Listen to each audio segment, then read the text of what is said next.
Hadirin kaum muslimin muslimat sidang jemaah salat maghrib yang dimuliakan Allah Subhanahu wa taala. Mari sama-sama kita mengikuti ceramah umum yang insyaallah akan disampaikan yang mulia guru kita bersama Ustaz Adnan Asroki MPD. Beliau merupakan dosen Fakultas Adab dan Dakwah Institut Agama Islam Negeri Longswari. Ada beberapa informasikan bahwasanya untuk isya pada malam yang baru ini pada pukul 20:06 waktu Indonesia Barat. Untuk waktu kepada guru kami persilakan dengan segala hormat. Atas perhatian para jemaah kami ucapkan terima kasih. Wabillahi taufiq wal hidayah. Wassalamualaikum warahmatullahi wabarakatuh.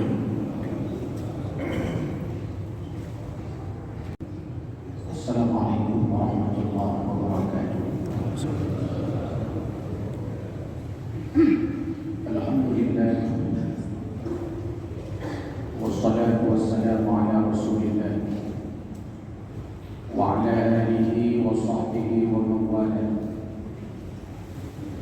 Allahumma subhanaka la ilma lana illa ma 'allamtana innaka antal alimul hakim. Rabbana zidna ilma warzuqna fahma.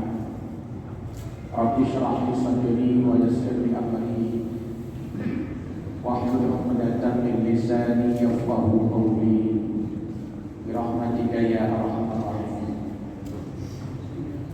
Hadirin wal hadirat,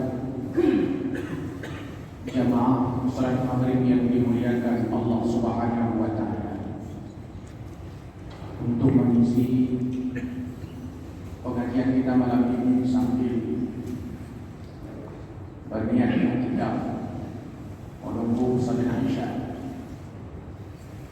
Mari kita renungkan beberapa riwayat dan kisah yang mudah-mudahan memberikan motivasi dan sekaligus menjadi pelajaran ibarat pada malam yang mulia ini. Kisah pertama, suatu ketika Rasulullah sallallahu alaihi wasallam sedang berada di dalam rumahnya, sedangkan beberapa sahabat sedang berada di dalam masjid. Kita tahu bahwa rumah Nabi dan masjid hanya dibatasi oleh dinding. Rasulullah berada di dalam rumah, para sahabat berada di dalam masjid. Lalu tiba-tiba para sahabat melihat ada seseorang yang masuk ke dalam rumah Nabi membawa daging. Masuk ke dalam rumah Nabi membawa daging. Lalu dilihat oleh para sahabat. Pada saat para sahabat melihat bahwa ada orang yang masuk ke dalam rumah Nabi dengan membawa daging, sebungkus daging, maka di antara sahabat yang duduk di dalam masjid itu adalah Zaid bin Thabit radhiyallahu anhu. Ngapain mereka di dalam masjid? Mereka sedang mengulang pelajaran-pelajaran yang diberikan Nabi sallallahu alaihi wasallam. Sedangkan Zaid bin Thabit sedang menghafal hadis-hadis Nabi sallallahu alaihi wasallam. Lalu para sahabat ini sebagiannya meminta kepada Zaid bin Thabit untuk masuk ke dalam rumah Nabi agar meminta sebagian daging yang diserahkan oleh orang tersebut. Kenapa mereka menyuruh Zaid bin Thabit? Karena Zaid bin Thabit ini salah satu sahabat yang berada dalam kelompok majelis pada saat itu yang dekat dengan Nabi sallallahu alaihi wasallam. Sehingga mereka meminta, Zaid, tolonglah kau masuk ke dalam rumah Nabi, lalu kau minta kepada Nabi daging, bahwa katakan kepada Nabi kita sudah lama tidak makan daging. Katakan kepadanya, inna lam nahkul lahmi, kita sudah lama tidak makan daging, kata wakil. Mendengar permintaan sahabat, lalu Zaid bin Thabit masuk ke dalam rumah Nabi.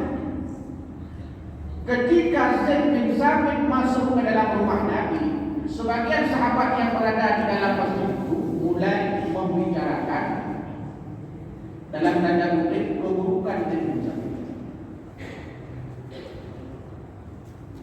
punya bahasannya yang macam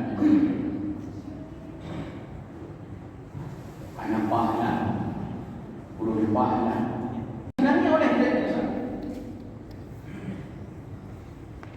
Lalu masuk Zaid bin Sabit ke dalam rumah Nabi, lalu ia berkata kepada Nabi sallallahu alaihi wasallam, "Ya Rasulullah, berikan kepada kami sebagian daging yang diserahkan oleh orang yang tadi." Kenapa? Inna lam nakul al-lahmi. Kami sudah lama tidak makan daging. Kami sudah lama tidak makan daging, ya Rasul.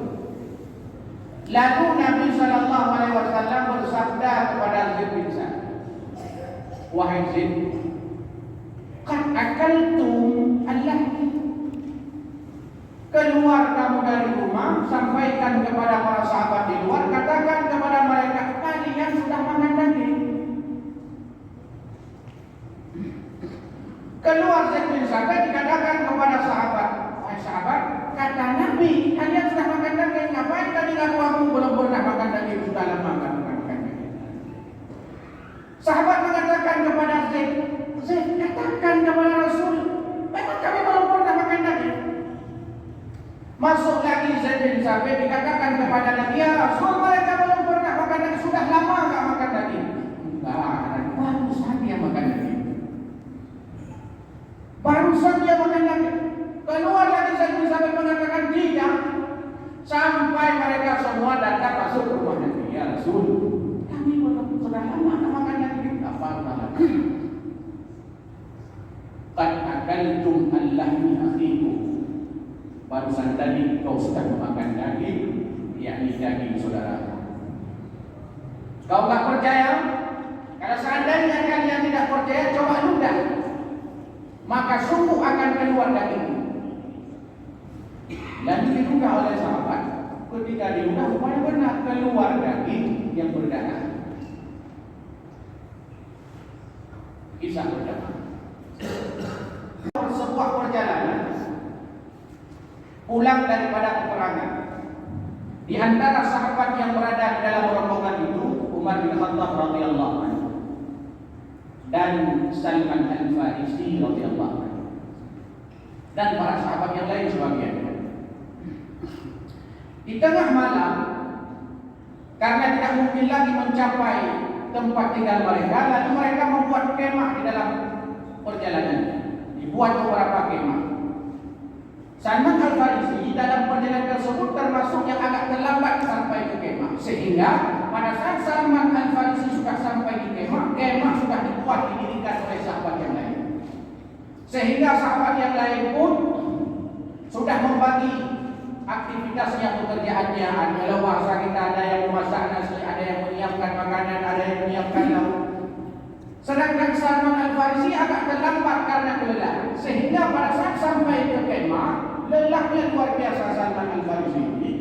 Lalu masuk ke dalam kemah, tidur, istirahat. Lalu para sahabat lain mengatakan,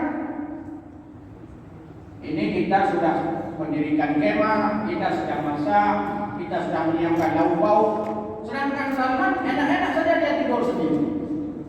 Bangunkan Salman. Untuk apa kita bangunkan? Bangunkan Salman, minta dia pergi ke kemah Nabi sallallahu alaihi wasallam, minta daging pada Nabi sebagai lauk pada malam ini. Dibangunkan Salman Al-Farisi, bangun dia, kemudian pergi ke kemah Nabi sallallahu alaihi wasallam. Beberapa masa sahabat ini mulai membicarakan sesuatu yang tidak disenangi oleh Salman Al-Farisi. Nyebat adanya penjara Salman Al-Farisi macam yang dia kita nyoba di orang. Ada ini dia yang ini macam bagaimana? Membicarakan sesuatu yang tidak disenangi. Lalu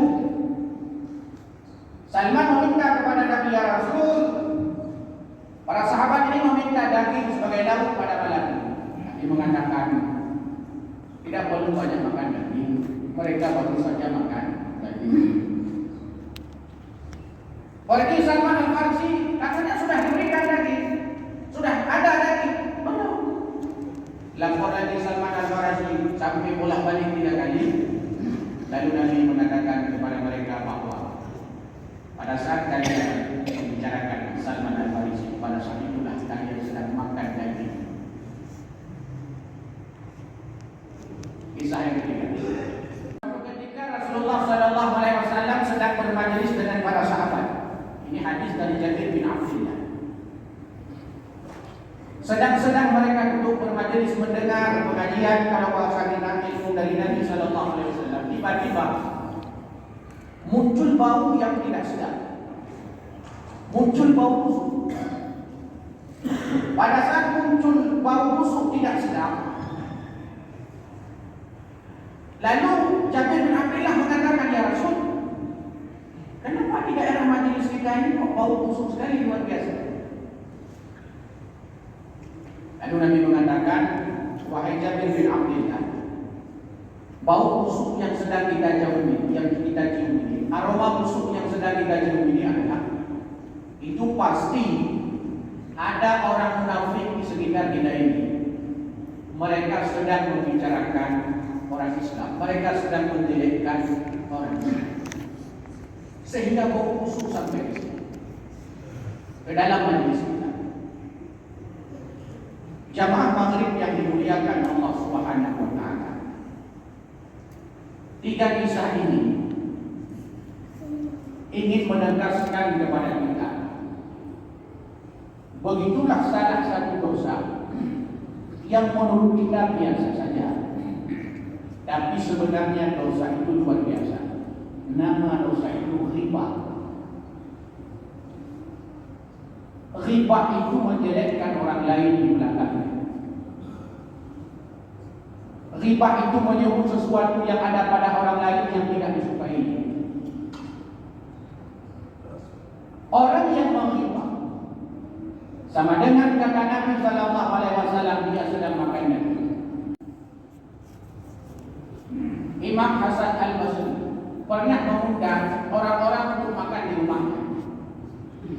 Pada saat makanan disajikan, sebelum mereka makan, mereka membicarakan saudaranya yang lain, keburukan saudaranya yang lain, aib saudaranya yang lain. Sedang makan. Lalu Hasan Al-Basri marah.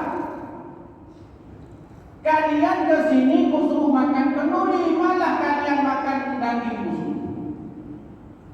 Kalian ku ajak ke sini, ku undang ke rumahku untuk makan kenduri, untuk makan bersama makanan yang lezat, yang enak. Tapi malah kalian datang ke rumahku makan makanan yang sangat busuk, daging yang sangat busuk, bau sekali. Setelah itu sampai Hasan Al-Basri tidak makan 3 hari. Kenapa tidak sampai makan 3 hari? Karena bau busuk masih melekat di hidungnya. Bau busuk riba undangan yang dihadirkan ke rumahnya bertahan di hidung Hasan Al-Basri sampai 3 hari, sehingga air gebu sampai lewat. Beda kita nyok. Kita nyok tidak ada nyok, kita bukan sebab. Hasan Al-Basri air gebu lewat, gara-gara kedengar buka bau busuk luar biasa. Sehingga ahli rumah mengatakan, Nabi sallallahu alaihi wasallam tahu kalau ada orang yang sedang mengibah. Kenapa? Karena menyebar bau busuknya. Lalu Nabi tahu bisa menciumnya. Kok bisa Nabi menciumnya? Karena hidung Nabi, kata ahli rumah, masih bersih. Karena hidungnya masih bersih, pada saat mencium dosa riba, baunya luar biasa. Beliau tahu di sana ada orang riba. Dia kedai pilih dalam riba. Kedai pinjam aja. Dari dia pinjam, ada pengip pinjam, nak kau pinjam. Kedepu, apakah kedepukannya apa? Lantas para ahli rumah mengatakan, kenapa kita tidak tahu? Karena sudah terlalu banyak dosa di hidup kita ini. Diumpamakan oleh ahli rumah sama seperti orang yang sedang menyamak ular. Sama kuliah beruk dengan sama. Bangkai beruk kuliahnya dengan sama. Yang diura makanya cukup kenapa? Pada kumpul kerja bagiannya tidak ada. Tapi di minggu beliau itu mudah ninan kerja anak bele. Bahkan anak bele kaget hai dong badan cuma rakyat kaget. Yang persen lagi udah sehingga dalam rumah macam bele ujung muka boy. Tapi bagi kalian di dalam rumahnya biasa saja. Tidak mau menurut kenapa tidak mau? Karena sudah terbiasa memang antaranya sebagai hidup di rumah mudah. Pacar kalau tak merasa bawa rumah kita dia boleh pacar. Tidak kau. Ya kau sudah rumah. Itu buah dari bumi ini. Buah dari bumi yang mengambil di dalam rumah. Pakai belu. Pacar itu go. Maka orang sering mengatakan bahwa lingkungan itu biasanya mempengaruhi kita. Penjaga kamar mayat biasanya jarang senyum, Pak. Kenapa penjaga kamar mayat jarang senyum? Karena memang kerja aktivitas 24 jam dan kamarnya ringan. Kamu bila dia senyum dengan monyet. Monyet kamu dia senyum. Ya iya ada kau senyum balik monyetnya. Dia senyum tapi anak bela. Pasti yang biasa anak karena sampai kerja pun kalau banyak anak itu ada di bibir keluar kalau banyak mulu. Bagaimana dia? Biasa anak senyum apa kan anak senyum karena pengaruh lingkungan. Karena lingkungan bisa mempengaruhi dia, bukan dia yang mempengaruhi lingkungan. Ini bahayanya karena dosa sudah terlalu banyak kita cium sehingga menyebabkan ribah itu yang amat luar biasa bagi kita biasa saja. Terbiasa kita cium bahkan kita lakukan terus menerus sehingga rasanya tidak mau lagi, bahkan yang paling parah yang ironis adalah pada saat kita menganggap itu bukan lagi dosa, sesuatu yang tidak biasa. Sampai para ulama mengatakan 4 efek negatif ribah.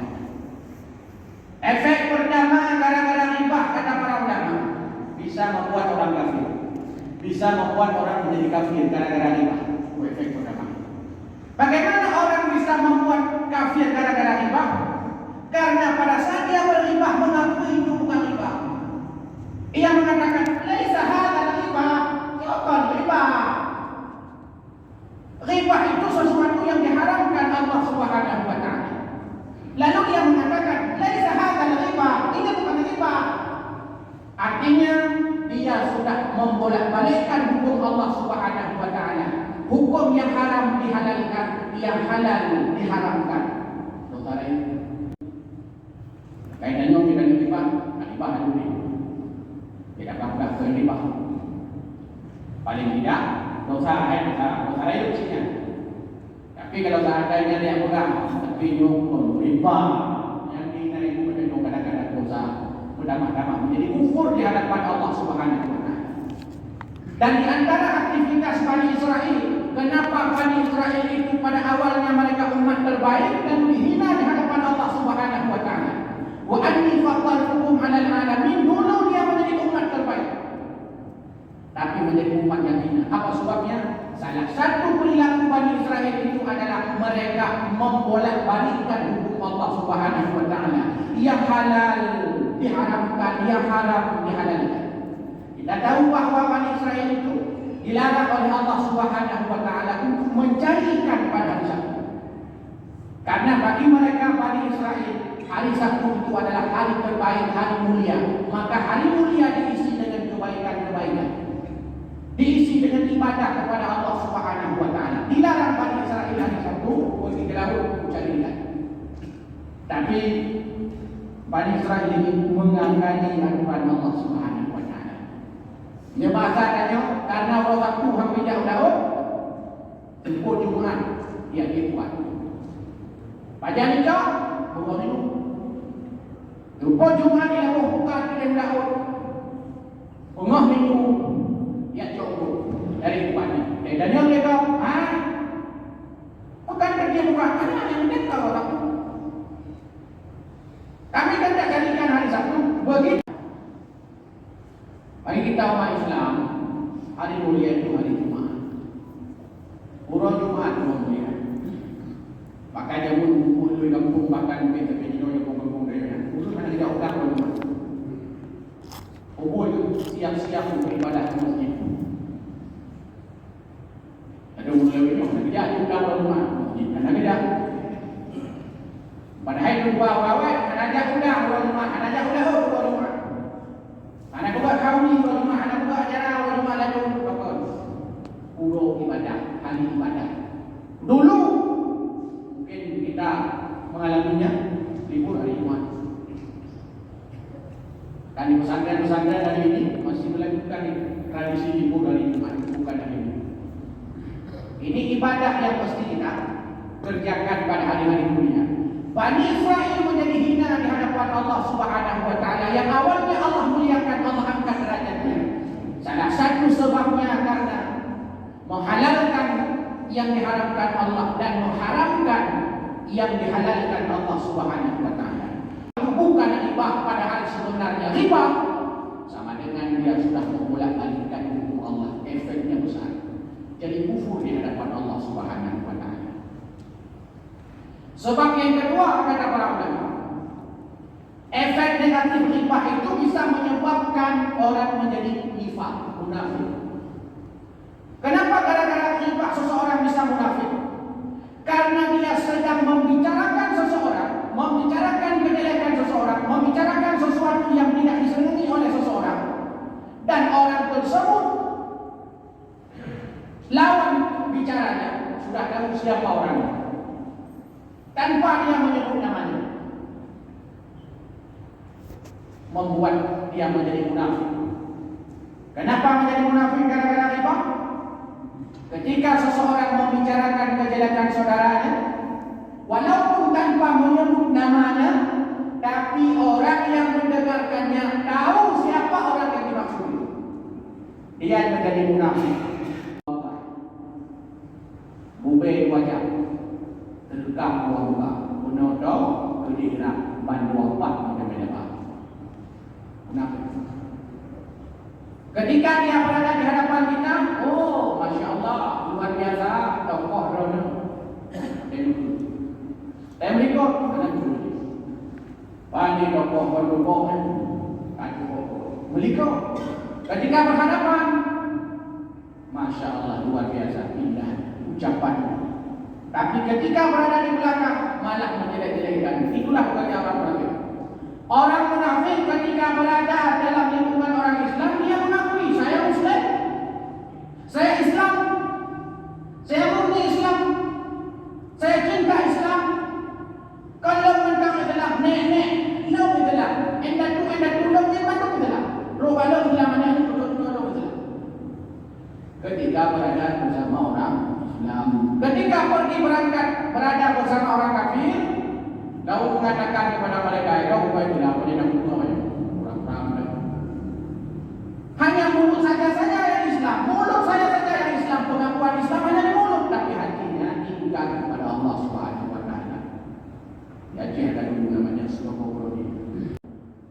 Islam di lisannya, tidak Islam di hatinya, munafik namanya, bermuka dua muka. Kalau bahasa agama, dul wajhaini wa muka, dzalisanaini wa mulisan. Kau uliut wa boleh. Tapoh bingung, tapoh barat. Masing-masing dari pembicaraannya berbeda-beda. Bahaya sekali, bisa menyebabkan nifaq. Munafik jangan kita anggap anak munafik ini. Ya gitu. Dan orang yang itu memang sering meremehkan sesuatu yang mestinya tidak boleh kita remehkan. Dosa kita remehkan. Dosa besar diremehkan. Hai semayang. Hana ada semayang, tak besar itu. Tapi biasa, santai saja. Tak tahu sampai semayang. Itu parah semayang. Kenapa? Padahal itu dosa remeh. Riba pula begitu. Apalagi yang lain, munafik. Ada munafik. Yang penting dari dulu, pelek, tunat, ada tunat. Yang pelek tunat. Baik wajib mana?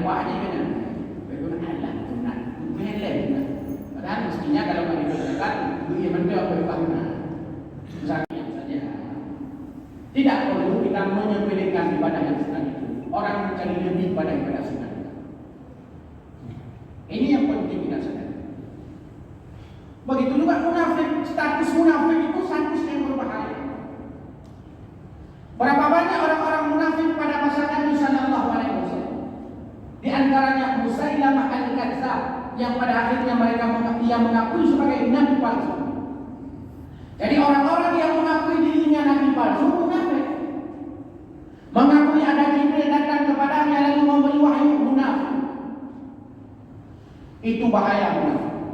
Bahkan dalam Al-Quran identifikasi tipologi orang-orang kafir lebih jelas daripada tipologi orang-orang munafik. Pada masa Nabi Sallallahu Alaihi Wasallam mudah dijumpai, mudah ditebak, mudah diidentifikasi, mudah dikelompokkan orang kafir. Gampang.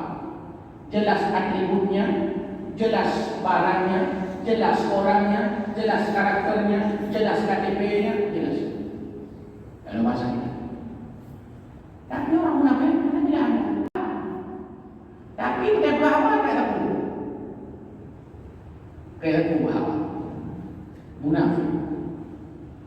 Sehingga ramu-ramunya susah kita tebaknya. Kita lampu apa? Kita lampu apa? Dalam dunia binatang lelah. Jika naik lagi, iya. Naik lagi, iya. Nah, tengok apa pun lelah. Pelatihannya kita iya. Boh, biar ada. Nyai yang lelah. Lelah artinya lelah dalam iman. Lelah dalam iman bukan lelah dalam badan. Yang badan aku juga ada badan ini, kuku ada badan ini, kuku ada badan. Banyak tokoh ideologi ke mana? Yo badan ini, mana ini dapat badan ini. Silakan. Tapi ini soal iman. Lelah dalam keimanan ini bahaya sekali. Munafik. Yang ketiga efek negatif daripada ghibah itu adalah maksiat. Kenapa maksiat? Karena kita menyebut sesuatu yang tidak disenangi oleh orang lain. Marah ketika disebut kekurangan kita, ketika disebut kejelekan kita, ketika disebut aib kita oleh saudara kita, pasti kita marah. Nah kekurangan badannya pasti, yang enggak apa pasti dan yang gede dengan dekut. Tapi kalau kamu yang kamu dengan mereka yang buruk salah tempat, kalau kamu yang kamu punya marah. Begitu juga orang lain. Maka orang sering mengatakan sebelum mencubit orang, cubitlah diri sendiri. Dalam dunia kau cubit dulu, katakan. Hadirin, yang keempat, memang ada kata orang ulama ribah-ribah yang dibolehkan. Sampai dalam kitab Al-Azkar disebut ada 6 ribah yang dibolehkan. Namanya tetap ribah, tapi boleh. Artinya bila seandainya orang melakukannya dia tidak berdosa. Namanya tetap riba, tapi hanya dosa.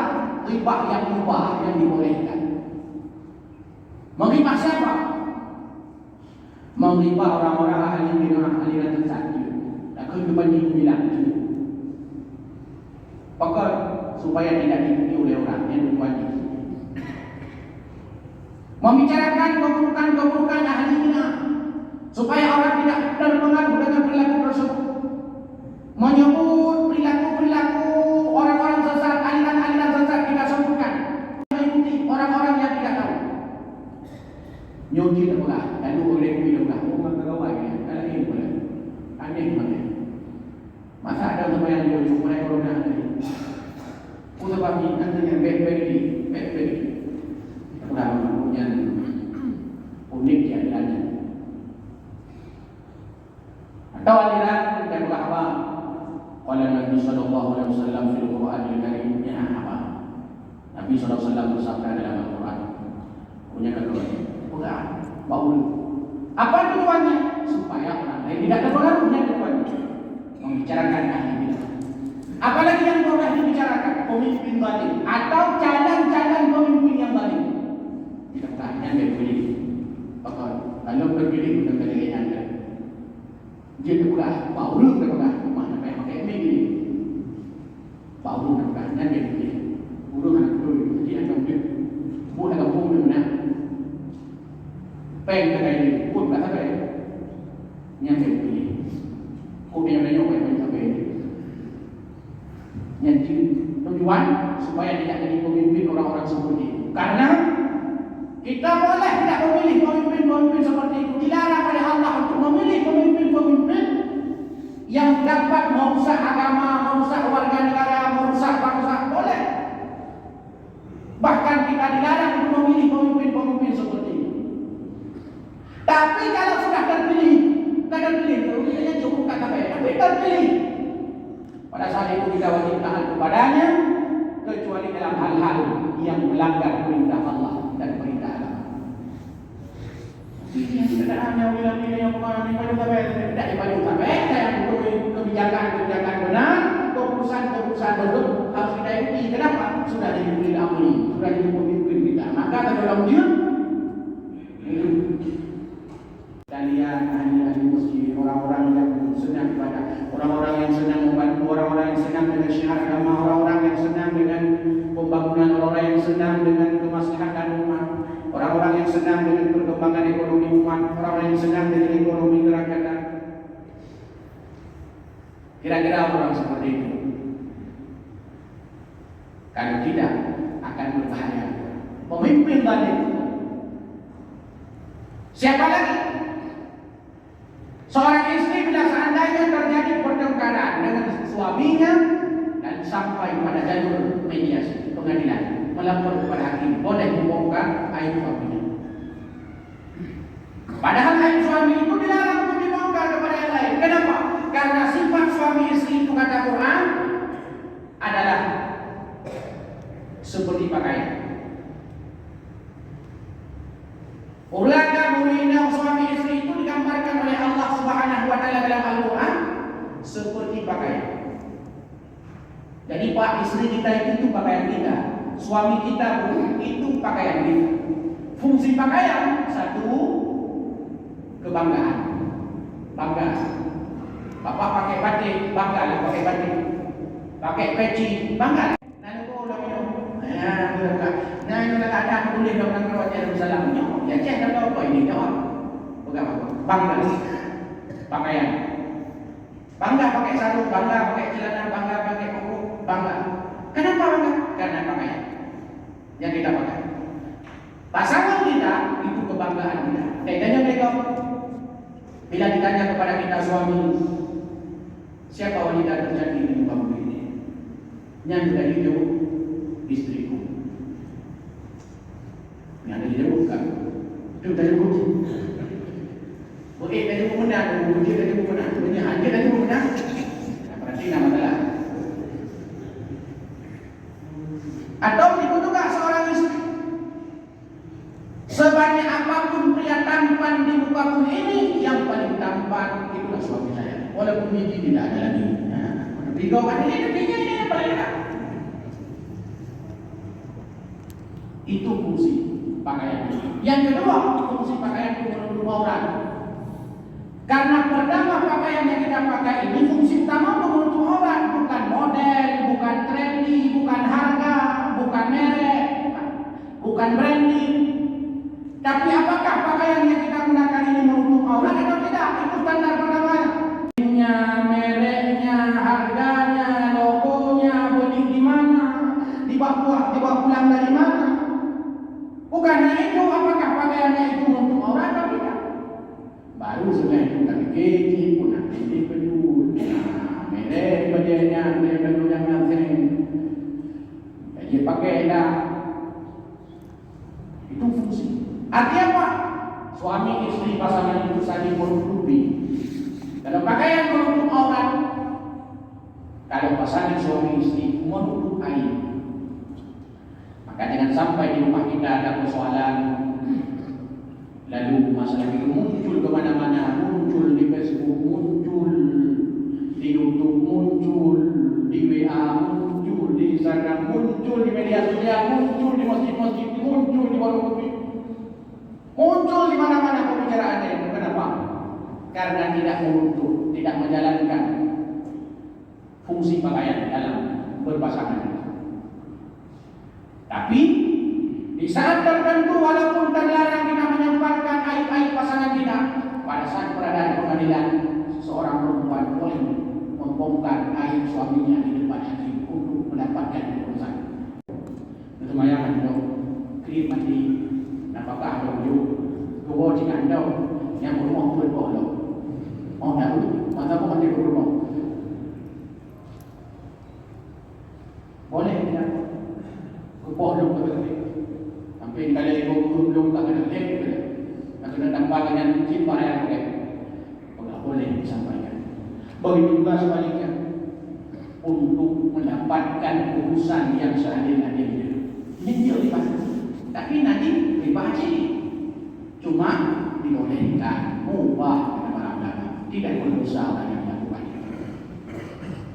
Bapak Ibu hadirin yang berbahagia, maka dalam Al-Quran Allah sampaikan kepada kita, ya ayyuhalladzina amanu ijtanibu katsiran minadh-dhann. Wahai orang beriman, jauhilah banyak prasangka. Inna ba'dadh-dhanni itsmun, karena banyak prasangka, sebagian daripada prasangka itu dosa. Artinya ada prasangka yang benar, ada prasangka yang salah. Ada prasangka yang membuat kita itu berdosa di hadapan Allah. Wala tajassasu, jangan cari-cari kesalahan orang. Wala yaghtab ba'dukum ba'dha, jangan saling menjelekkan satu dengan yang lain. Jangan cari-cari kesalahan. Kita ini di musim pemilu ini, boleh kita membanggakan saya punya ini, saya punya itu, saya bisa ini, saya bisa itu. Memang juga bukan tajir, tapi tidak perlu menjelekkan orang. Tidak perlu menjelekkan pandai orang. Cukup kita mengatakan bahwa saya sudah melakukan ini, saya sudah mengerjakan ini, saya punya ini, saya bisa ini. Tapi banyak orang hari ini lebih daripada aku kepada gubernur. Nyokok telah menjadi kaki, mandor, menjadi. Hanya masalah. Wala tajassasu, jangan cari-cari kesalahan orang. Wala yaghtab ba'dukum ba'dha, jangan menghibah satu dengan yang lain. Jangan menjelekkan, jangan mencaci, jangan menghina, baik di hadapannya maupun di belakangnya. Kenapa? Sampai Allah mengajak kita berpikir. Ayyuhibbu ayyahula lahma akhihi maitan fakarihu. Apakah kalian mau kalau seandainya dihidangkan kepada kalian bangkai daripada saudaramu? Maitan fakarihu, pasti kalian menolaknya, pasti kalian jijik, pasti kalian membencinya. Begitulah bahaya orang melakukan riba. Sebut dalam kitab. Bagaimana cara kita bertaubat daripada dosa riba? Kita pernah menghibah orang. Bagaimana cara bertaubat? Apakah kita harus minta maaf kepada orang tersebut? Setelah kita minta maaf kepadanya, apakah perlu menyebut kesalahan-kesalahan kita? Riba apa saja yang pernah kita sampaikan kepadanya? Sebagian ulama mengatakan boleh kita meminta maaf kepadanya walaupun tidak menyebut kesalahannya. Sebagian yang lain mengatakan boleh kita meminta maaf kepadanya, tapi harus menyebut kesalahan yang dilakukannya.